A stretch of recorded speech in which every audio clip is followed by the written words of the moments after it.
Hoje eu vou contar um pouco a história do nosso Portal da Luz.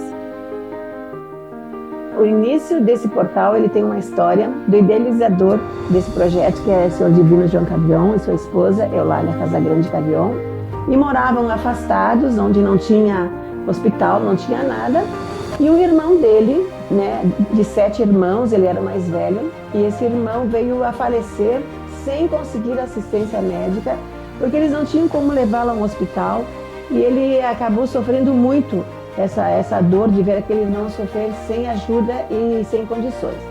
Então ele se fez um juramento, que quando ele ficasse mais velho e que ele tivesse condições de ajudar, ele iria então fazer uma instituição para atender pessoas carentes, como ele foi. Para fazer esse projeto todo, é óbvio que precisavam pessoas para vir se juntar a ele. E aí então ele idealizou na cabeça dele de fazer então, além do centro espírita, que foi a nossa primeira construção, né, o nosso início, ele também tinha a ideia de fazer um centro, então uma escolinha para as crianças, como começou a escolinha Nosso Lar, hoje Centro Assistencial Portal da Luz, né? A primeira casa foi o Centro Espírita Portal da Luz, depois a segunda foi a nossa escolinha, depois foi feito então o centro de eventos, né? Que está até hoje, né? Sendo um grande auxiliar para podermos então manter a instituição. Meu nome é Isabel, eu coordeno o Serviço de Convivência e Fortalecimento de Vínculos aqui no Portal da Luz, no qual atendemos 80 crianças como meta, né, dentro do nosso projeto. Meu nome é Irene, trabalho há 17 anos no Centro Assistencial Portal da Luz e é muito bom e gratificante servir eles. Eu sou a Marilei, sou assistente social aqui do Portal da Luz. A relação que eu tenho com as crianças aqui é de muito amor. Então, para nós, isso é muito gratificante. Quando a gente sabe que a gente conseguiu mudar, transformar alguma coisa, esse é o nosso trabalho, é por isso que a gente está aqui, por eles. E a gente vem aqui trabalhar por amor, a gente se dedica porque a gente gosta daquilo que a gente faz e se sente feliz de poder colaborar um pouquinho no meio de tanta situação dramática como nós estamos presenciando hoje. E que Deus abençoe toda essa família Portal da Luz, todas as pessoas que por aqui passaram. Foram muitas que deixaram o seu legado. Um abraço a todos e continue prestigiando o Portal da Luz. Venham nos conhecer, venham conhecer o trabalho. Hoje estamos em festa. O nosso irmão Rogério sempre vem nos visitar, principalmente nas semanas de estudo. E como estamos em festa, a espiritualidade superior está nos auxiliando, nos amparando, nos ajudando espiritualmente. Então, nesse momento festivo de agradecimento, vamos orar.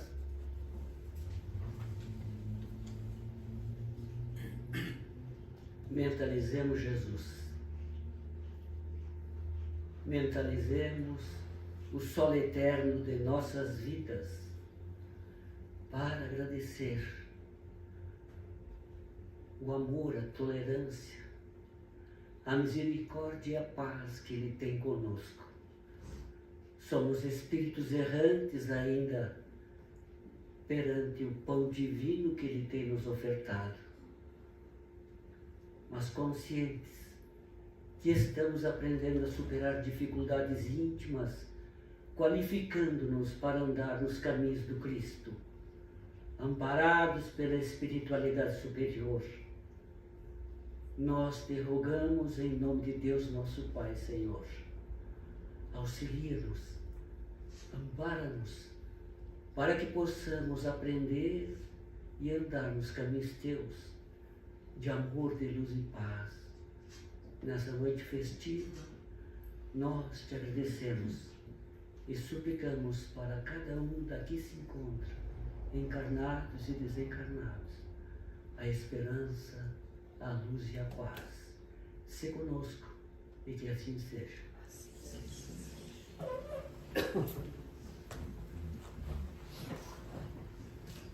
Boa noite a todos. Boa noite. Sejam todos bem-vindos nessa noite em que encerramos a nossa semana de estudos de celebração, né, das palestras, semana de estudo do nosso querido Bezerra de Menezes.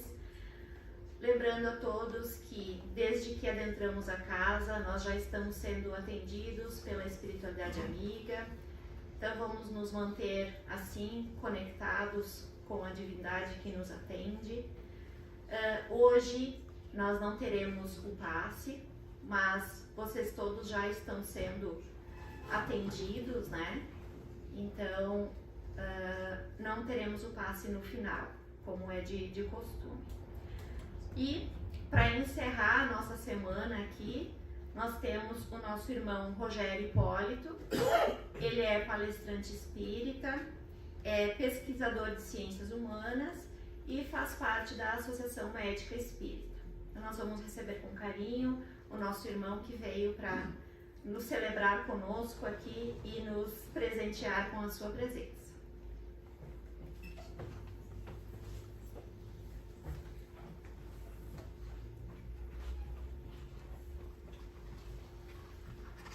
Então, boa noite a todos. Boa noite. É sempre uma alegria retornar na casa de tantas pessoas queridas dos nossos corações. E a gente não pode falar com muito entusiasmo isso há tantos anos, porque eu não tenho tantos anos. Mas estamos juntos há alguns anos já. Exatamente. Então, que o nosso amorzão Jesus nos dê a sua paz. Nós vamos tentar falar um pouquinho sobre dor. Então, a dor, ela pode ser física ou emocional. Se usa também dor moral, mas o que está mais em voga na academia, nos estudos agora, é chamar de dor emocional. E sempre que há uma dor, sempre, em qualquer caso, é um aviso. Do quê?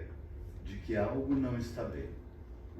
Então, se eu estou cortando o pão e a faca chega no meu dedo, eu paro, né? Porque eu vou receber um sinal ali, no caso, uma taxinha que encostou em mim, o cérebro vai dizer assim, vai haver uma destruição no teu dedo. Aí, imediatamente, ele manda um comando para tirar o dedo de perto da faca, ou a faca de perto do dedo, algo não está bem. Só para nós iniciarmos classificando, nós vamos ter a classificação da dor quanto à duração. Então, o início, uma dor aguda, é uma dor de uma tompada, uma dor de um corte, uma dor de uma machucada, de uma coisa que inflama, é aquela dor que vem direto. Depois nós vamos ter a dor crônica, que é quando já passou aquele processo, mas continua aquela dor.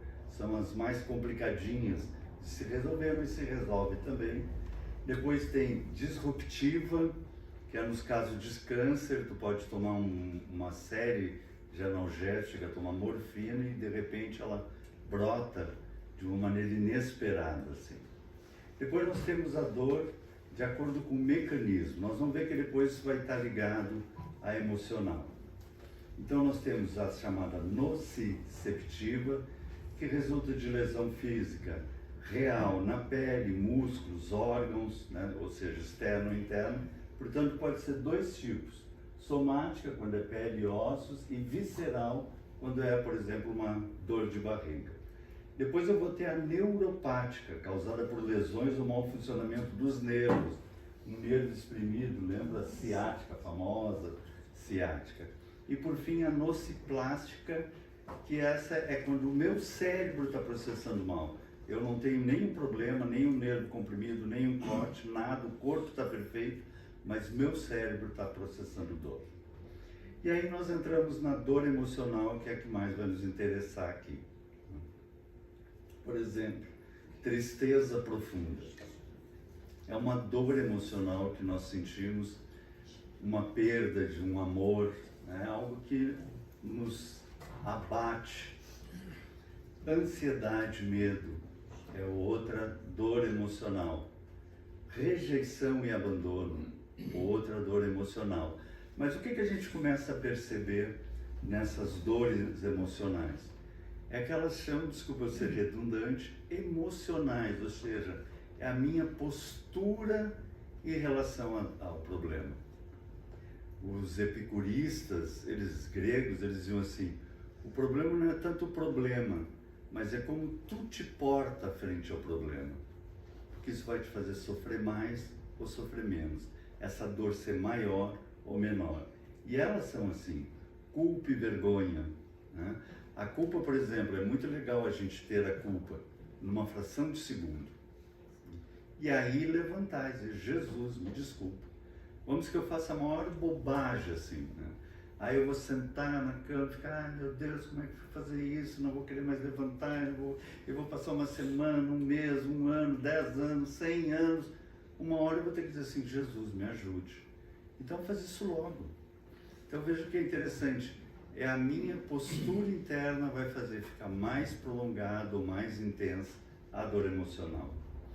Desesperança e frustração ligada à falta de fé, ressentimento e mágoa, a incapacidade de perdoar, trauma, né? Eu não consegui, não quero assimilar aquele processo que ocorreu comigo, aí eu fico com ele engasgado na garganta, sobrecarga mental quando eu exagero, solidão e isolamento, né? Que é muito gostoso, um pouquinho de solidão, um pouquinho de isolamento, é fundamental para todos nós, mas permanecer nisso é um problema extremamente patológico, é uma doença grave que dói muito.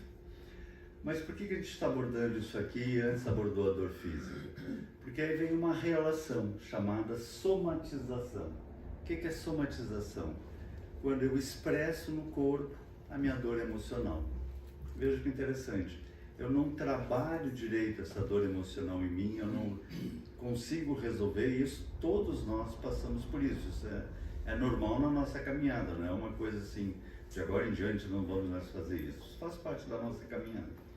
Eu não consigo digerir aquela dor emocional e ela começa a se manifestar como dor física.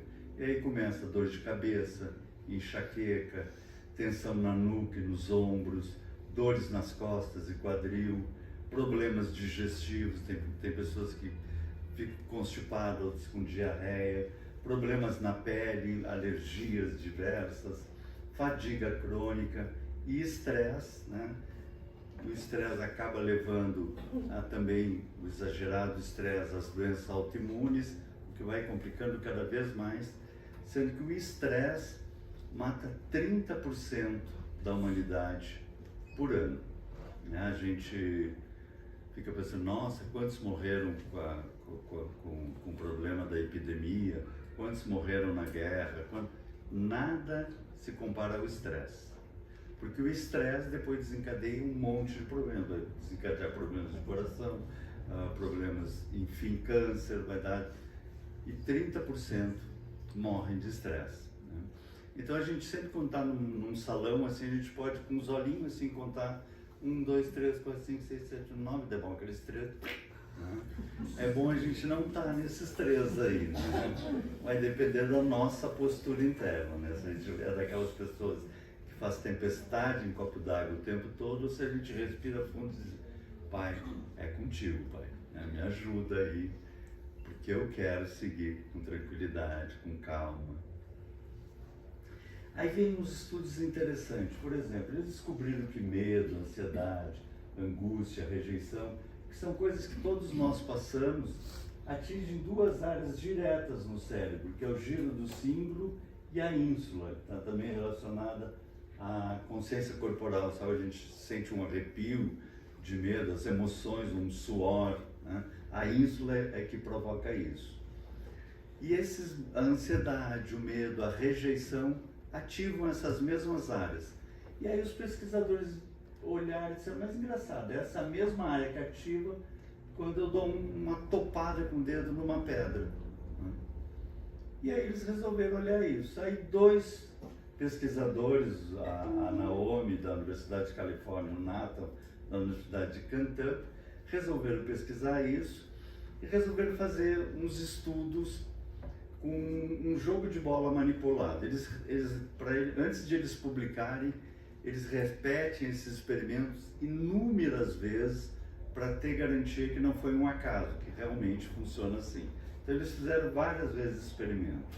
É assim, eles pegam 20 pessoas, aqui na foto, por exemplo, 20 meninas, mas pode ser 20 pessoas, e combinam com 19 pessoas, que é um jogo de bolas, vão ficar em roda, jogando bola, uma joga para a outra, não pode deixar cair, tem que jogar rápido, e marca pontinha, é uma farra, uma brincadeira e tal, mas elas combinam para sem que uma delas não saiba, a 20ª não saiba, nunca passem a bola para aquela menina de branco. A menina não está sabendo disso, para ela vai participar do jogo normal. E aí eles começam a jogar, e joga, e a menina fica esperando a bola ir para ela, elas riem, brincam, e passa a bola uma para a outra, tal, e nunca vai para a menina. O que começa a acontecer? Uma rejeição. Pô, elas não passam para mim, o que eu fiz, né? A gente está se conhecendo agora e eu não entro na brincadeira, né? Aí o que eles fazem? Eles dão uma pausa no jogo, né? Agora nós vamos descansar um pouco, daqui 2 horas a gente vai começar de novo o jogo. Aí vocês façam um lanche e tal. E essa menina eles chamam para o canto e dão paracetamol. Na pesquisa eles até põem o nome do fabricante, Tylenol. Dando paracetamol, 750 gramas para a menina. E aí depois de 2 horas, o paracetamol já está fazendo efeito, elas voltam para o jogo. Quando elas voltam para o jogo, a menina, olha aí, ó, elas não passam para mim. Acabou totalmente a rejeição. Legal, né, pessoal? Então, quando vocês se sentirem meio magoados, meio ansiosos, na casa espírita alguém não compreendeu, você toma um Tylenol. Que louco. A gente é louco, né? Eu sempre disse. Eu já falei isso aqui outras vezes. Eu comecei a estudar neurociência para saber por que eu era tão louco. Aí descobri que todo mundo era louco e relaxei. Assim. Mas aqui eu brinquei, tome um Tylenol, só que Tylenol, antibióticos, anti-inflamatórios, são hepatotóxicos. Destrói os fígados da gente.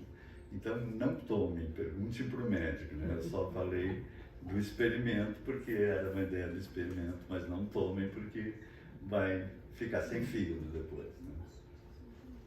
Nosso querido André Luiz, no Evolução em 2 Mundos, ele nos fala assim: excetuados os quadros infecciosos pelas quais se responsabiliza a ausência de higiene comum, ou seja, se eu não faço a minha higiene, eu vou pegar uma infecção, eu vou ficar doente, aí isso é normal, né? Então, fora esse caso, as depressões criadas por nós mesmos, ou seja, os encucamentos mental, as mágoas, as coisas que a gente fica, só comigo acontece, o estado de vitimismo, todas essas coisas, no abuso de nossas forças, plasmam nos tecidos físico-psicossomáticos, ou seja, no nosso corpo espiritual,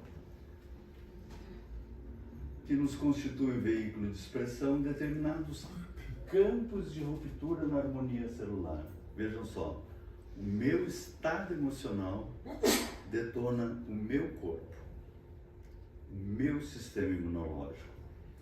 Verificada a disfunção, toda a zona atingida pelo desajustamento se torna plausível de invasão microbiana. A gente diz assim, eu peguei uma gripe, né? Mas foi alguém que tossiu do meu lado, ou foi, né? Que todos nós pegamos, né?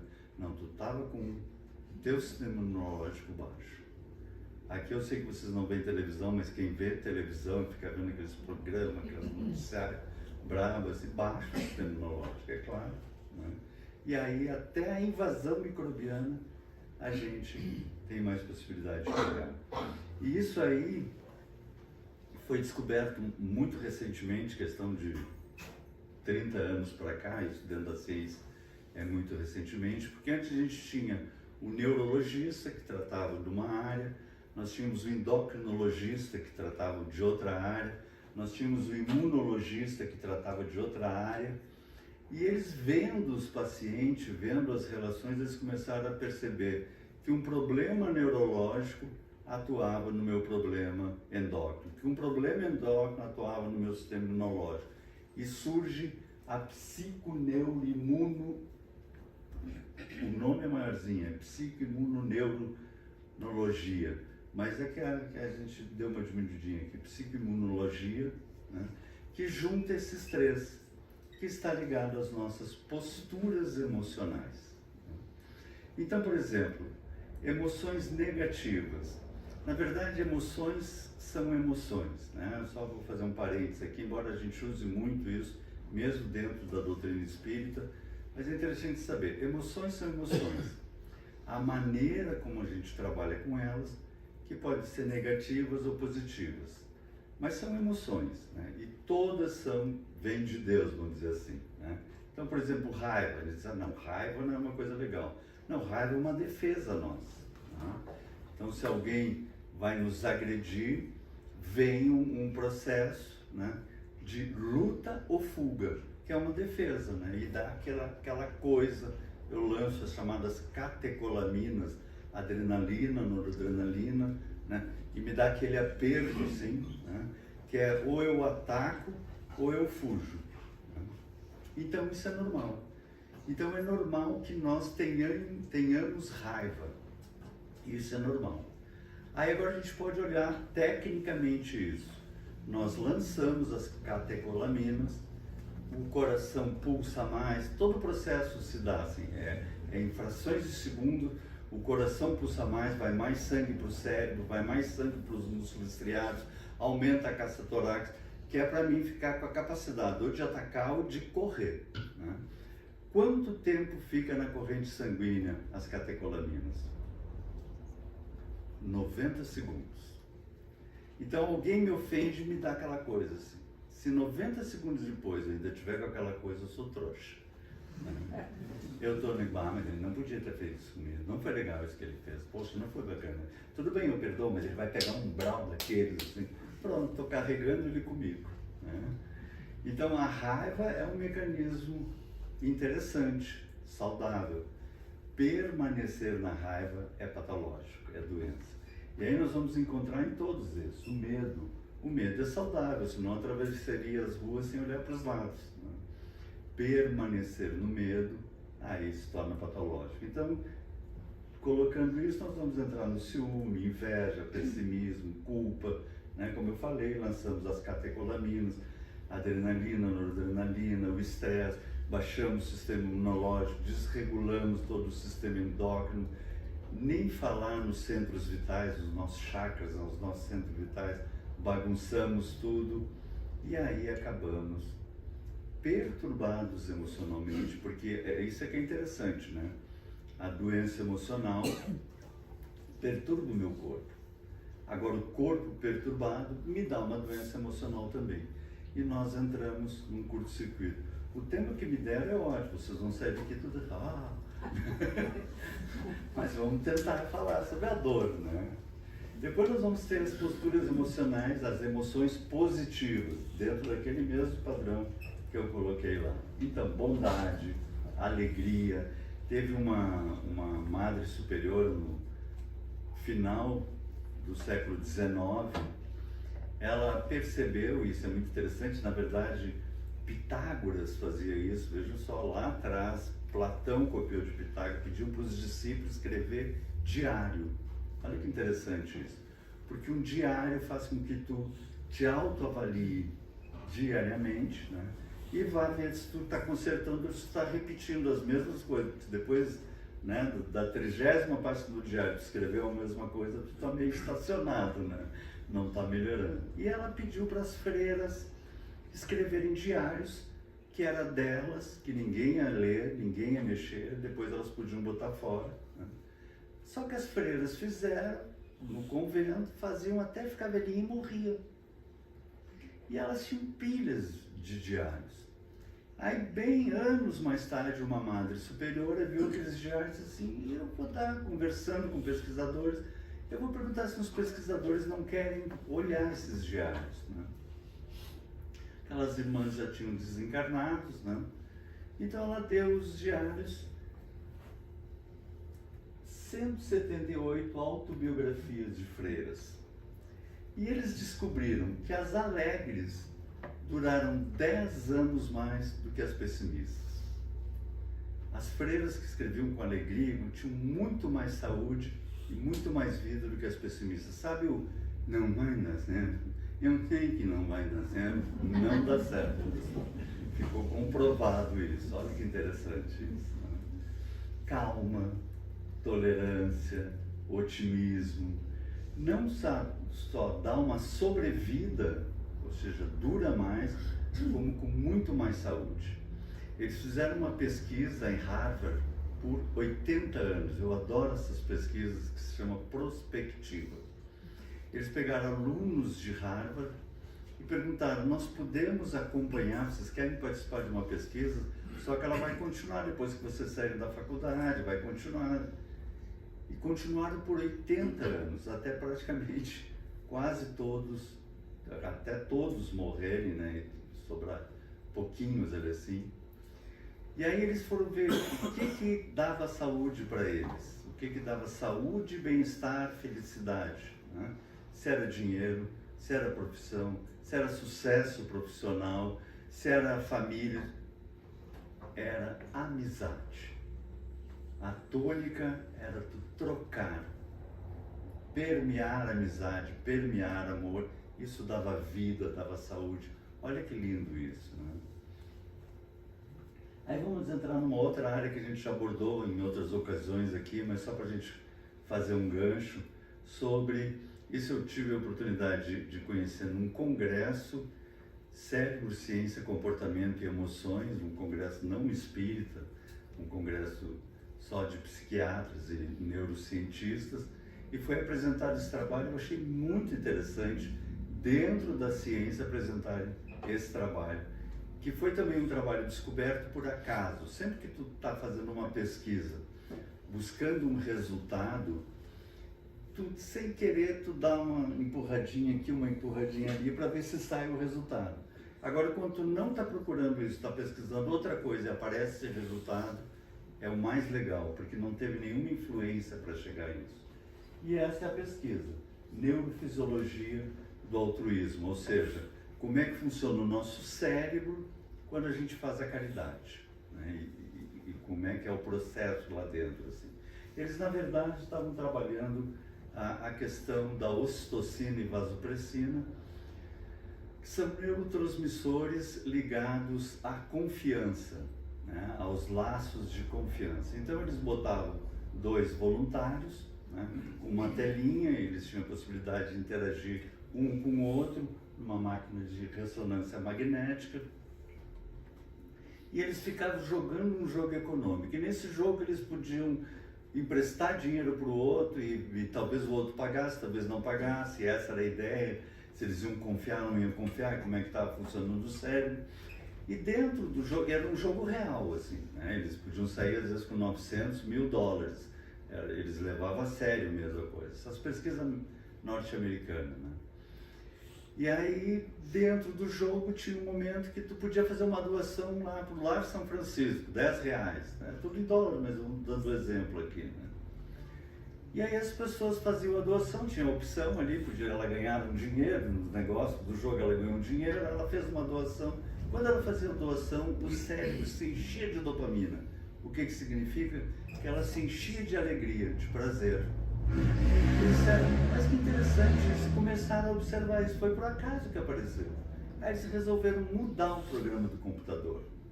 Eles estavam ali jogando e daqui a pouquinho o computador dizia: agora será retirado R$50 e vai para as crianças da África, na marra, sem que eles tivessem optado. Eles se enchiam de alegria. Olha que interessante, né? Que é essa parte do cérebro, núcleo accumbens, né? O jogo obriga e a caridade ativa todo o sistema dopaminérgico. A pessoa ficava super feliz. Porque a caridade é uma lei que nos enche de alegria. Então, quando a gente estiver meio triste, começa a ajudar um, dá uma força para o outro, vai fazendo coisa, não para, que a gente vai ver que vai se encher de alegria. Um outro experimento muito interessante, que eles também fizeram depois a partir disso, eles pegaram 2 grupos, foram chamados de manhã, fizeram uma batelada de exames de sangue, uma batelada de exames, sistema imunológico e tudo mais. E aí a cada grupo é dado, nos 2 grupos, para cada um $100. Para o grupo 1, eles dizem assim: olha, sai, compra o que tu quiser para ti com esses $100. Tem que gastar os $100, compra o que tu quiser para ti. No final da tarde tu volta aqui. O grupo 2 toma $100, cada um ganhou $100, vai e não compra nada para ti, só compra para outros. Compra para quem tu quiser, gasta sem para outros. Nem precisa dizer o resultado, né, pessoal? O resultado. O grupo 2 que comprou para os outros tinha melhores parâmetros de disposição, voltaram muito mais animados, melhora no sistema imunológico lá em cima e aumento de alegria, dopamina. Ou seja, servir nos enche de alegria, que é o processo, então, da dopamina. Nós temos vários neurotransmissores, aqui estou me detendo na dopamina. Daí surgiu uma outra pesquisa muito interessante relativa à dopamina também, que é o certo e o errado. No Instituto Max Planck de Estudos para o Cérebro da Alemanha, o Singer, que é o diretor do instituto, estava fazendo uma pesquisa e perceberam isso, que foi muito interessante. Que sempre que eu tomo uma decisão errada, olha só, pessoal, em milésimos de segundo após uma decisão errada, o cérebro corta minha dopamina. E ainda lança um GABA, que me deixa mais para baixo ainda, assim, que me deixa meio down, totalmente sem alegria. O que é isso, pessoal? É aquela coisa assim, não devia ter dito isso. Não devia ter comido assim. É uma decisão errada, dá uma falta, a gente sente no coração aquela falta de alegria, aquele rosto. E o que é essa coisa aqui? A aflição, né? Nos dá uma aflição quando a gente erra.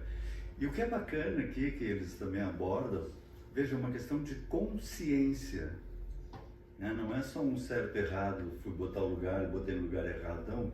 Eu sabia que não devia e fiz, né? É consciência. E cada vez que eu leso a consciência, me dá uma aflição. E quem nos falava sobre erro e aflição? O nosso amorzão. Lembram? Bem-aventurados os aflitos. Olha que coisa mais linda isso, né? Porque no momento que dá aquele aperto no coração, opa, tu está saindo do caminho do bem, tu caindo para o caminho da dor, retorna. E quando der aquele aperto, Jesus, me ajude, não estou legal. Ah, mas Jesus, eu acordei, eu fiz prece, eu fui legal com todo mundo. E aquele pensamentozinho sobre a sogra, não, isso aqui não é legal. Então, isso é que é bacana, né? A gente tem um mecanismo fantástico dentro da gente para seguir no caminho do amor, seguir no caminho da harmonia. Claro, eu posso ouvir isso, parar, fazer uma prece, me recompor, ou posso não dar bola. Alguns de nós não damos bola, né? E aí o que acontece? A gente lesa a consciência. Quer ver um mecanismo maravilhoso quando vocês estiverem com aflição, assim? Toma uma cervejinha. É uma maravilha, pessoal, você fica abobada. E passa a vida abobada. Toma um alquinho qualquer, assim. Ceda todo esse processo belíssimo que nós temos dentro da vida. E a gente passa uma vida bobada. Aí chega do lado, e aí como é que foi? Bobagem, né? Mas é só para a gente saber, né? A gente lesa a nossa voz da consciência. E aí, claro, isso vai gerar dor, vai gerar processo patológico, que a gente vai falar um pouco adiante. Nós sabemos que todos estamos aqui dentro desse mecanismo belíssimo da evolução, né? E também sabemos, é bem conhecido, que nós temos dois caminhos para evoluir e que é uma opção, um processo nosso, um livre-arbítrio que a bondade do Pai nos dá. Evoluir pelo amor ou evoluir pela dor. Mas nós vamos evoluir, porque é inevitável. Isso é tão lindo quando eu reflito sobre isso, eu fico pensando, o maior bandido, o maior traficante, um dia vai ser um Chico Xavier. Olha que lindo isso, pessoal. Todos, até nós não somos tão bandidos assim, mas estamos indo para melhorar. Que coisa linda, porque é inevitável a evolução. A única coisa que pode variar é o tempo, né? Porque o Pai não tem pressa, né? Nós começamos a caminhada humanoide, lembra? A gente abordou na outra palestra aqui, há 3 milhões de anos. Na verdade, os nossos antepassados é 15 milhões de anos. Depois, há 3 milhões de anos, os australopitecos, aí vem vindo milhão, o Homo sapiens, que somos nós, 200 mil. Então o Pai realmente não tem pressa, né? Então é esse pedacinho aqui que nós estamos.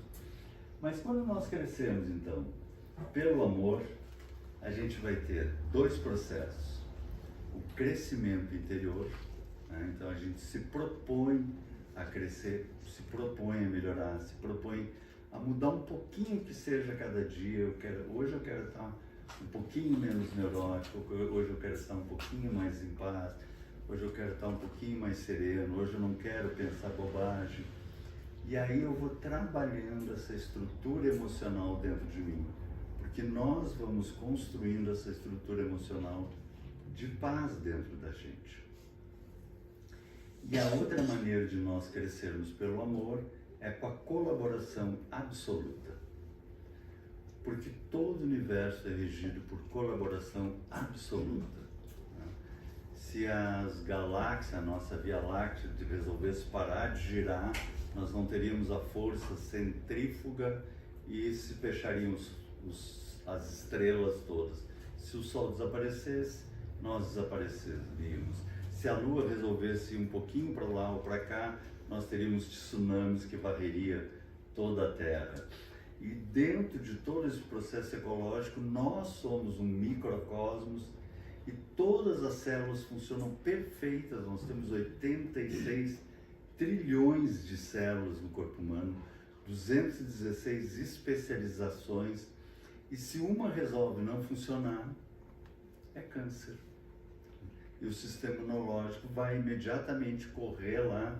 Todos nós temos vários câncerzinhos e o sistema imunológico vai lá e combate, porque temos que trabalhar em conjunto, temos que trabalhar em colaboração.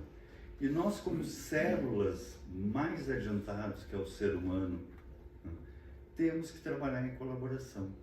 Sempre temos que estar pensando em nós e no outro. Por isso que a questão 540, eu sempre brinco que é a que me mobiliza a cada amanhecer. Ela faz parte da minha caminhada, quando Kardec pergunta para os espíritos: o que nós estamos fazendo aqui? Qual é o sentido de nós existirmos, estarmos encarnados e existirmos? Ele diz assim, duas coisas. A resposta é longa, mas aí depois vocês podem ler. Crescer e fazer crescer. Esse é o nosso objetivo.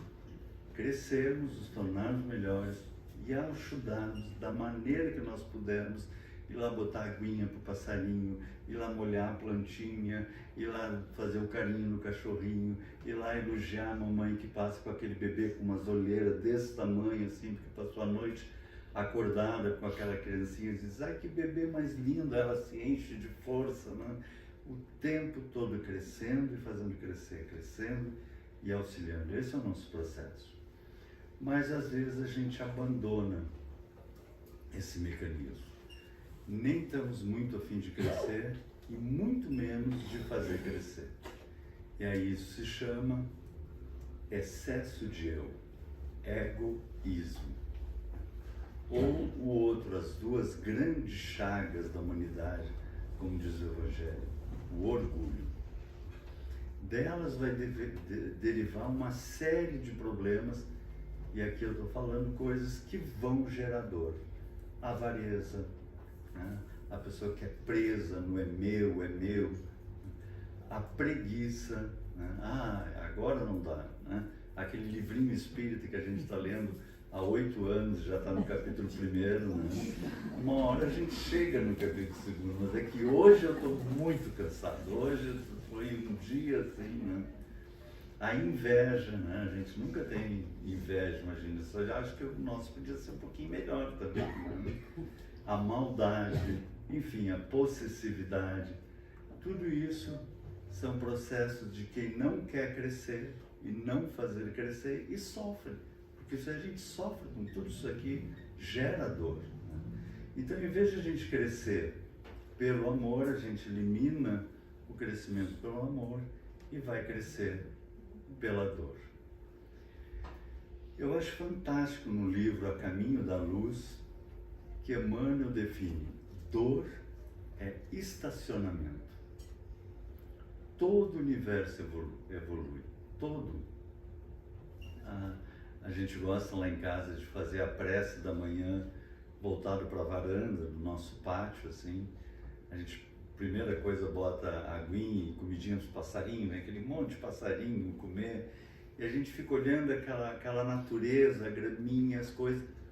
Tudo está evoluindo. É lindo. Tudo, todo o universo está evoluindo, todo o universo está brotando, todo o universo está crescendo, todos os globos estão se expandindo, tudo cresce, tudo se expande. E a gente... Uma vez eu fiz uma palestra, acho que eu já contei aqui, aí as pessoas adoraram a palestra, e uma senhora veio falar comigo logo depois da palestra. Adorei a sua palestra. Obrigado. Mas tu não conhece o meu marido. Acabou a palestra, não resolveu para nada a palestra. E aí tranca, estaciona. Aí quando tu estaciona, a vida te empurra. E aí dói. Esse é um dos mecanismos da dor. Nosso querido Epiteto, ele dizia: dentro da ordem divina, cada um de nós tem um chamado especial. Escute o seu e siga-o fielmente. Todos nós temos. É de ser aquele vô querido, que se dedica, que é um amor para os netos, que está fazendo todo o possível. Aquela mãe dedicada, amorosa, que incentiva o filho. Aquele colega de trabalho. E em algum lugar nós temos aquela grande missão. E a gente para, escuta, percebe e segue em harmonia, para não necessitar da dor. E mais ainda, porque o estacionamento não só gera dor, como também gera dor nos outros, porque o chato incomoda os outros, o pessimista rouba a esperança dos outros, né? E aí nós entramos no comprometimento, que é o outro mecanismo da dor. Vejam só, né? A gente já está fazendo mal para si próprio, e fazer mal para si próprio, inevitavelmente a gente começa a fazer mal para os outros. Eu disse que essa palestra eu ia apanhar até o final da palestra, mas vamos adiante. O nosso querido Chico, então, nos fala sobre comprometimento e dor. Ele diz assim: o processo mais doloroso e de maior comprometimento com as leis divinas é o do homicídio seguido de suicídio. Quando tu mata alguém e depois te mata. A gente pode pensar assim: não, que horror isso, né? E como se vê isso, né, pessoal? Matou os filhos e se matou. Matou não sei quem e se matou. Né? É o máximo do egoísmo e do orgulho ferido. Né? Para ferir o outro, ferir o cônjuge, seja o que for. O comprometimento disso está muito acima da nossa compreensão e vai ter que ser solucionado. Mas aí eu trouxe para vocês um cursinho de suicídio, se alguém estiver interessado, que o Chico deu. Foi o Chico que deu. Ele diz assim: tu pode dar um tiro na cabeça. Só que o que vai acontecer? Tu dá um tiro na cabeça, tu vai estourar o córtex aqui. E aí na próxima tu vem débil mental. Ou tu pode botar a arma na boca, assim, bem retinha, não torta, retinha. E daí tu estoura o cerebelo. E aí tu vem com paralisia cerebral no próximo. Ou tu pode inclinar um pouquinho, que daí ela sai aqui mais por cima, pelo hospital, aí tu vem cego. Você pode escolher, eu estou só dizendo algum tipo. Tem também enforcamento, ou se atirar de um edifício.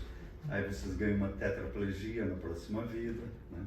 Tem afogamento para ganhar uma asma grave, daquelas que não conseguem passar a vida sem conseguir respirar. Envenenamento para ter um câncer de esôfago. Alcoolismo para ter câncer de fígado nessa ou na próxima. O que a gente está abordando aqui? Que são leis. Ninguém, não tem lá alguém que diz assim: tu te enforcou, então agora tu vai ficar tetraplégico. Não, tu rompeu todo o processo aqui do teu perispírito. Eles te amparam lá e te jogam num corpo para te recuperar essa estrutura que tu destruiu. E a gente diz assim: tá, mas eu não vou me suicidar, né? Lembram do André Luiz? suicida, né? Infeliz, suicida. Ele diz, infeliz sim, suicida não, né? Mas na verdade ele bebia, né? E tinha um exagero de intemperança. Ele era extremamente orgulhoso. E a intemperança, o orgulho, sabe, buzina no trânsito, daquela coisa assim, né? Isso ali joga um monte de toxina e tu morre como suicida. E depois vai resolver os processinhos do desequilíbrio que tu causou. Veja que interessante. E agora de novo, a gente está voltando de novo àquela mesma questão lá. Alguém buzina no trânsito, eu me encho de raiva, mas o cara jogou raiva pela minha janela. Não, eu estou fazendo tempestade em copo d'água. Eu estou viajando na batatinha, eu estou fazendo toda aquela... esses caras não podem esperar, e que coisa mais chata, né? A gente não pode mais ter paz no trânsito. É tu que está fazendo toda a loucura. Então a loucura é nossa. E quando a gente começa a perceber isso, diz, não, para lá. Então vou sair dessa. Não vou começar a ficar ranzinza, neurótico, chato, resmunguento, que a gente tem essas tendências a ser assim, e que geram patologias e gera dor. E dizer, Senhor, por que eu estou passando isso? Né? A gente está gerando isso. Né? E não precisava estar gerando isso. Veja que interessante isso aqui. Dor e prazer evolucionário. Isso aqui a gente até já abordou em outras palestras, talvez alguns de vocês tenham visto isso. De novo, voltando à dopamina, que eu tinha falado lá no início, né? Duas funções da dopamina. A dopamina é um neurotransmissor que nos dá prazer de antecipação, né? Para que a gente não perca aquele prazer, né? Então a gente fica tomado de dopamina, é o mesmo processo da cocaína, ativa justamente a dopamina, né, exageradamente, a gente fica tomado por aquilo assim. Por que existia isso? Porque na época da pré-história a gente tinha uma dificuldade imensa de caçar, aí a gente conseguia um animal, aí passava um pássaro bonito, e dizia, ai que lindo aquele pássaro, vinha um predador e roubava. E aí o cérebro diz assim, não, mete o olho nisso, não perde essa caixa, olha isso aí, né? E até hoje funciona isso, eu espero que vocês tenham jantado, né? Até hoje a gente olha uma mesa assim e dá aquela coisa assim, né? Vou pegar só eu estou de regime, mas só 32 pastéisinhos aí, né? Que é a dopamina, né? Mas a dopamina vicia quando é exagerada, né? E eu acho que eu já abordei aqui em outras ocasiões com vocês, eu participei até de um outro congresso internacional que eles estavam fazendo esse experimento aqui. Eles pegam ratinhos, botam um catéterzinho em cima, ligado a uma bomba de dopamina, e ele tem um ambiente enriquecido, uma gaiola cheia de laguinho, palhinha, coisinha para ele circular, para ele brincar, se divertir. E no canto, num cantinho lá, tem uma alavanquinha, que se ele botar a patinha, dá uma dose de dopamina. E ele, pá, toma aquela dose de dopamina. O que acontece? Sempre, essa experiência foi repetida inúmeras vezes em quase todas as universidades, os estudantes adoram fazer. O que acontece com o ratinho? Ele fica ali, até morrer. Olha que coisa louca, pessoal. O nível do processo, ele não para comer, não para beber, fica ali, até morrer. Nesse livro fantástico aqui, Comporte-se, a Biologia Humana em Nosso Melhor e Nosso Pior, o Sapolsky aborda um estudo feito com primatas na Universidade da Califórnia, macacos rezos. Eles deixam o macaco rezos 3 dias sem água, assim, morrendo de sede, assim. Quando eles estão morrendo de sede, eles botam uma tela aparecendo fotos de órgãos genitais femininos de macacas. E eles ficam vendo aqueles órgãos genitais de macacas, e vai passando um e vai passando o outro, e eles ficam olhando aquilo, e ficando esperando pelo próximo, Ficam 1 hora e aquilo passando, eles grudados. Aí os pesquisadores trazem uma tigela de água, botam do lado, eles dão só uma olhadinha e voltam para a terra. Olha que loucura, pessoal. Aí depois de 1 hora eles começam a botar foto de macaquinho brincando na água, aí eles param de ver, vão tomar água, estão desesperados de sede. Olha que loucura. Tem um outro animal que também funciona assim, pessoal.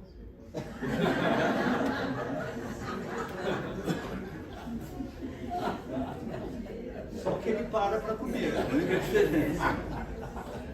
Para beber.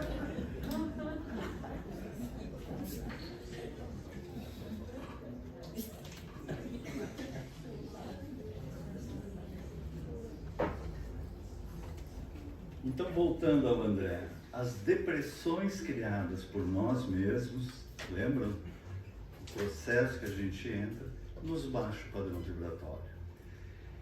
E aí a primeira coisa, quando nós nos comprazemos ainda com o mal, quando nós ainda gostamos do mal, a gente aqui espírita não, isso é para vocês falarem para outros lá, a gente já está mais evoluído aqui, né?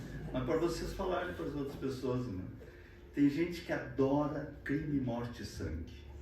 E fica ali vendo assim, tu viu, o cara foi assaltar e o cara era policial e deu 3 tiros no vagabundo, e tu viu que a mulher matou o outro e não sei o que, tu viu que a outra envenenou e já tinha envenenado. Adoram. E falam e contam e ficam assistindo, que horror, vou rezar por ele, Tu tá gostando daquilo, senão tu olharia e diz, ai que horror, nem vou olhar essas coisas. Passa. Não vou mergulhar nisso. Tem outros que adoram odiar político.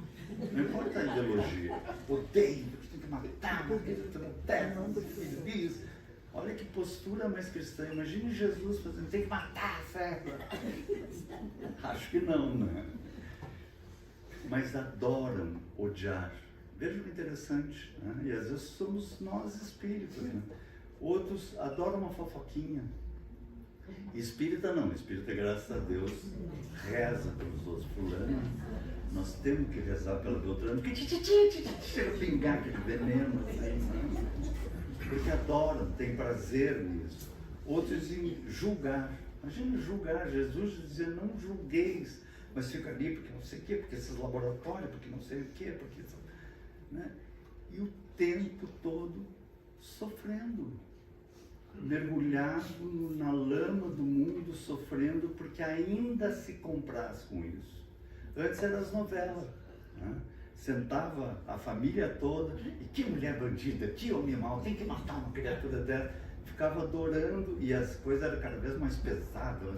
Agora a internet está cheia, as novelas nem dão tanto ibope assim, porque é tanta baixaria na internet, a gente fica ali, né? Não pode parar, qual é o próximo prazer? Quem que vão matar agora? Quem que vão odiar agora? Né? Tem outros que adoram guerra, e ficam vendo guerra, tem que dar, e torcem, ainda torcem, né? Tem que tomar umas bombas mesmo, né? E fico vendo aquele, que horror, e não, e espírita, claro, vendo isso, assim, que horror, tem que rezar por isso, mas e fica mergulhado nesse processo, mergulhado no tráfico de drogas, nos traficantes, todos eles estão fazendo comprometimentos terríveis, mas eu estou alimentando essa teia de ódio, essa teia de dor, essa teia de baixaria, com o meu prazer ainda por isso. Então isso é uma coisa que eu tenho que começar a separar. Não, eu estou gostando disso, aqui não é legal. Se não é legal, não é legal. Nosso amorzão Jesus já dizia, sim, sim, não, não. O que passar disso vem do maligno. O maligno é o nosso passado primitivo. Então diz, não, isso é do meu passado primitivo. Teve uma época que eu gostava, mas agora eu não quero mais. Né? E passa adiante ainda, né? E o André Luiz nos diz, o comentário em torno do mal é ainda e sempre o mal a se multiplicar. Né? Falar a respeito é pior. E aí a gente fica nesse curto-circuito. E como é que os amigos espirituais nos tiram desse curto-circuito? Com a dor. E tem também quando nós somos os autores do crime. Né? Quando nós somos o traficante, quando nós somos... Daí não, realmente não é o nosso caso, mas tem os que são, os que dão tiros, que roubam, enfim. Né? Aí Jesus manda a mestra divina.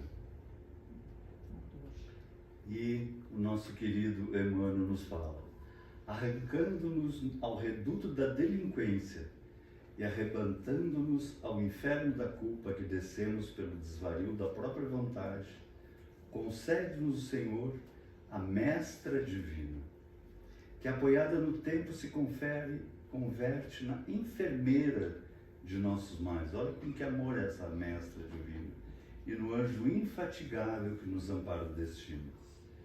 Paciente e imperturbável, devolve-nos todos os golpes com que dilaceramos o corpo da vida, para que não persistamos na grade do erro nos cárceres do remorso. Aqui modela berços entre chagas atrozes, ali traça programas reparadores, entre os quais padecemos no próprio corpo as feridas que abrimos nos semelhantes. Agora reúne laços do mesmo sangue, ferrenhos adversários, pais e filhos que se odeiam, enfim. Hoje refaz a inteligência transviada, aqui corrige, adiante esclarece, semelhante gênio invariável amigo e a dor benemérita. Às vezes só com a dor a gente consegue quebrar esse ciclo vicioso de prazer no que não nos serve mais. E vamos seguir adiante. Os gregos tinham o chamado hedonismo, que era amar o prazer, fazer tudo pelo prazer, o prazer acima de tudo, e o estoicismo, que levava a ideia de virtude, aceitação do destino e caminho com equilíbrio. E aí esse excesso de prazer daria um desequilíbrio. Estou sendo um pouquinho mais rápido só por causa do nosso tempo, para fazer mais coerente aqui. A gente precisa equilibrar isso. Prazer, ter prazer, mas ter também esforço. A gente tem que fazer uma forcinha. Né? Tem um grande filósofo que eu adoro, Immanuel Kant, ele diz assim: você só é livre quando faz o que não quer. Então tem momentos que aí tu é livre, porque se tu faz só o que tu quer, tu na verdade é um boizinho de preserve de ti mesmo. Né? Vamos falar rapidamente sobre essa curva, a senoide. A senoide é essa curva, da hora em cima, hora embaixo. Né? Que a gente chama de altos e baixos, e todo ser humano, todos nós funcionamos no processo da senoide. Então tem dias que diz assim, ai, que dia lindo, que coisa boa, né? Tem dias que dizem, né? A coisa não tá boa. Tem dias que a gente diz assim, bom dia, né? E salta da cama. Tem dias eu vou quebrar esse despertador, né? Nesses dias, assim, a gente serve a chimia no pão e o pão cai de bordo no chão, claro, né? Ah, é hoje, né? O André Luiz já diz assim, esses dias são os dias de semeaduras perigosas. Nem olha, vai para o serviço com a cabeça baixa, porque se tu olhar, tu fuzila alguém, assim. Né? Então fica quietinho. Mas o que está acontecendo nesse processo aqui? Ora eu estou numa fase de alegria, paz, felicidade, ora eu estou na tristeza, depressão, infelicidade. Ora eu estou bem, ora eu estou mal. Ora eu estou no bem, ora eu estou no mal. Só que no bem e no mal não existe, porque é relativo. O que é o mal? O mal é o bem de ontem, que era bem, que agora não me serve mais. Porque tudo é bem, tudo é permitido por Deus. Só que eu vou amadurecendo, isso não dá mais. Agora isso aqui, uma vez perguntaram para Jesus, Jesus é pecado tal coisa, ele se virou e disse, agora é. Até então tu não sabia, mas tu está perguntando, agora é. Então vai chegando um momento que a gente... Então, por exemplo, né? Esse bem e mal. Eu estou lá na época de índio, na tribo lá, e eu sou uma pessoa extremamente dedicada à tribo. Eu amo a tribo, eu amo a minha família, eu amo os meus amigos, eu amo os meus filhos. Eu defendo a tribo. Se alguém vem atacar a tribo, e tem muitos ataques nessa fase primitiva da nossa caminhada, é muito difícil, eu vou lá e defendo e mato eles e tiro o escalpo e volto para a tribo lá, boto os escalpos na frente da minha tenda, assim, e passo a noite dançando e agradecendo aos espíritos, amigos, e agradecendo a Deus pelo amparo que eu recebi de defender a minha família. Eu estou no bem, eu estou defendendo a minha família, eu estou defendendo a minha tribo. Mas vai chegar um momento que quase me tiram o scalp, eu tenho que sair correndo, né? Aí eu estou mal. Né? Então é uma relação. Só que nesse processo de scalp, derrota, tal, eu vou vendo assim, parece que esse troço assim, né? Porque aí chega uma hora que me tira o scalp, eu morro, aí eu volto de novo, aí tiro o scalp da minha esposa, aí tiro o scalp do meu filho. Eu digo, não, scalp não é uma coisa legal, né? E eu evoluo. E aí eu já estou com uma outra curva de evolução, já estou agora no século XXI, sou espírita, né? Sou uma pessoa super querida, super doce, evoluí, não sou mais aquela coisa. Mas o índio velho, que ele ainda vive um pouquinho lá dentro de mim, assim, mas pouquinho, uma coisa pouca, assim, nada assim muito exagerado. Aí domingo de manhã, aquele domingo lindo, eu boto uma roupinha bonita, a esposa também, meu amor, vamos passear no parque. 7 da manhã, campainha. Vou lá, abro a porta, a sogra. Vim passar o dia, ver como é que tá esse casamento. O que o espírita na hora sente assim? Compreensão, coitada, é sozinha, né? E o índio, eu vou fazer um scalpo nessa coisa. Hoje ela não escapa, né? Porque a gente traz isso dentro da gente, assim. Isso é um processo normal na gente. Né? Então, nesse mecanismo, né, de tristeza, alegria e tal, eu vou mexer os conteúdos que eu ainda não consegui mexer dentro de mim. Mas veja que interessante aqui, se a gente olhar uma senoide, botar esses pontinhos para cá, eles vêm para cá, e o que é isso? É um ciclo.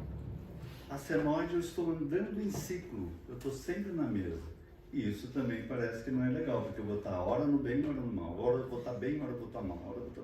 Também não é uma boa ideia, né? Então o que eu tenho que fazer? Quebrar o ciclo. Chega de ser essa criatura velha, chega de ser o ranzinho, chega de ser o reclamador, chega de ser o desesperançoso, né? Que acontece qualquer coisa, aperta o coração. Não, entrega a Deus, chega de ser essa coisa medrosa, trancada, não repetir as mesmas posturas. Sabe aquela baixaria? Chega, não quero mais. Eu sou um espírito eterno, todos nós aqui vamos desencarnar e vamos ir para uma cidade espiritual, todos nós. Só que o que a gente esquece é que todos nós viemos de uma cidade espiritual. E temos os nossos amores lá torcendo por nós, porque nós pertencemos aqui.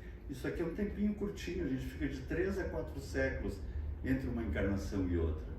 Eu desencarnei minha última encarnação em 1715.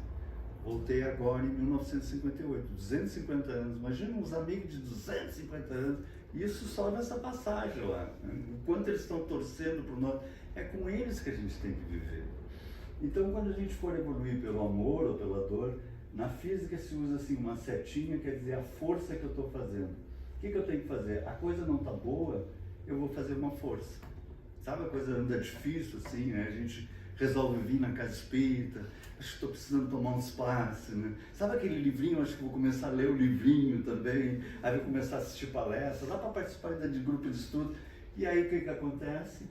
A nossa curva melhora, a gente sai daquela parte dolorida e a nossa curva melhora. E a gente melhora.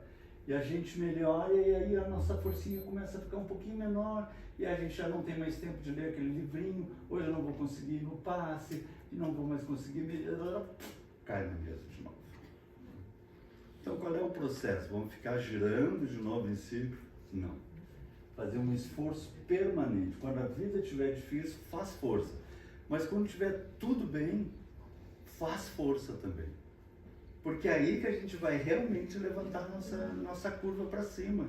Tá tudo tranquilo, então eu vou ler um livrinho gostoso, eu vou fazer uma prece sentida, agradecendo por tudo que eu recebo, e aí eu estou realmente elevando a minha curva deixa de ser essa aqui e passa a ser essa azul. Vai ter queda, mas vejo, nunca mais daquela forma. Eu nunca mais vou chegar àquele nível de dor. E isso vai começar a subir, dentro de uma escala, vai fazer uma espiral, a chamada evolução pela espiral. E aí toda vez eu vou repetir a experiência e crescer mais um pouquinho, repetir a experiência e crescer mais um pouquinho, repetir a experiência, né? E aí o fulano me faz uma sacanagem, e eu digo, não, mas aí o fulano não, mas perdoa, não, mas aí também não dá, o fulano também não dá para perdoar, e aí pronto, entramos em ciclo, tá bom, eu perdoo, e aí eu vou indo, e consigo expandir os meus potenciais.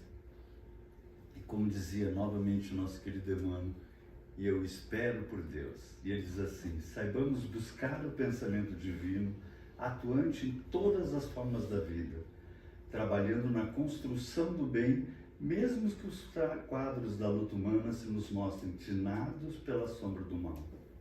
Observa a planta frágil, muitas vezes desfigurada pelo bote de insetos, entretanto, encerra consigo as potencialidades que as transformarão em árvore vigorosa. Fita a criança recém-nata, em muitas circunstâncias tocada por enfermidade inquietante, todavia traz na formação orgânica aparentemente comprometida a força que a transfigurará talvez num condutor de milhões de pessoas. Todos nós somos filhos da luz. Vós sois deuses, brilha a vossa luz. Não julgues o sofrimento. A tempestade carreia a higiene da atmosfera, a doença do corpo é renovação do espírito. Em todos os sucessos desagradáveis,